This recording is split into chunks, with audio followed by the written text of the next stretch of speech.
the actual size of the Russian military. We thought there was a certain number, but actually it turns out that number, the official number, is much higher than the actual number of soldiers they had, because this is a classical method of corruption, is to receive salary for 100,000 soldiers when in fact you only have 70,000. And so there's money that goes into people's pockets. I think we're seeing the effects of corruption on the quality of equipment that they have. Even though they spent a lot of money on modernization, it turns out that much of the equipment is extremely poor quality. The tires, that's the most famous example, tires coming apart, or soldiers deploying with rations that have already expired. The latest manifestation of corruption is the quality of ammunition that has been in storage.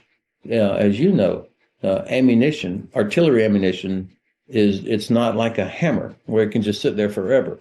It has a shelf life, and it has to be properly maintained with not too much moisture. I mean, it has to be taken care of in climate-controlled conditions. They haven't done that. And this is another way that people responsible for storage of ammunition have skimmed off money and not done what they're supposed to do. And so you don't have a quality control. Again, this is another part of the corruption. People get paid off to certify that something is being done according to the specification.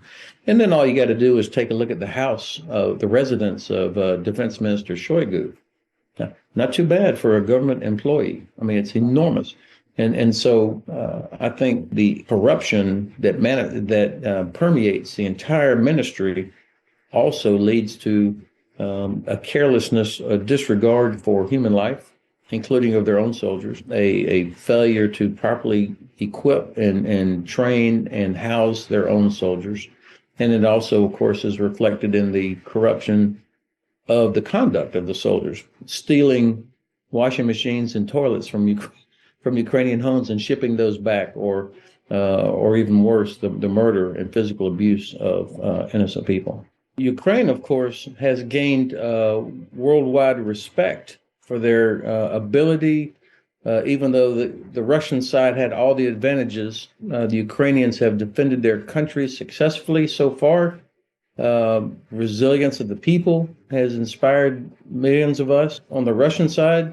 And let me say that Ukraine has gained the possibility of recovering all of their occupied territory, to include Crimea. Russia has gained nothing positive. They have become a pariah state. Over 100,000 of their soldiers have been killed.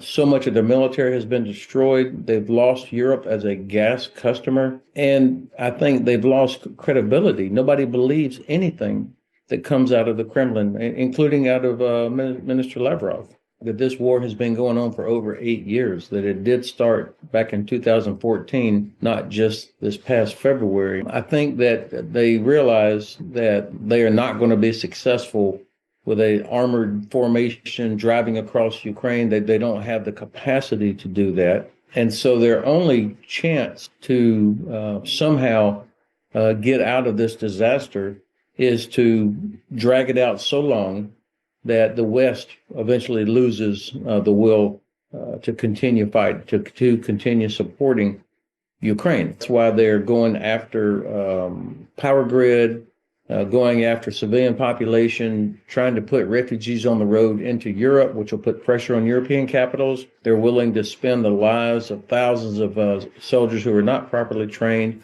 just to push them into the meat grinder in hopes of dragging this conflict out so that we would lose the will to support. And clearly, this is not working.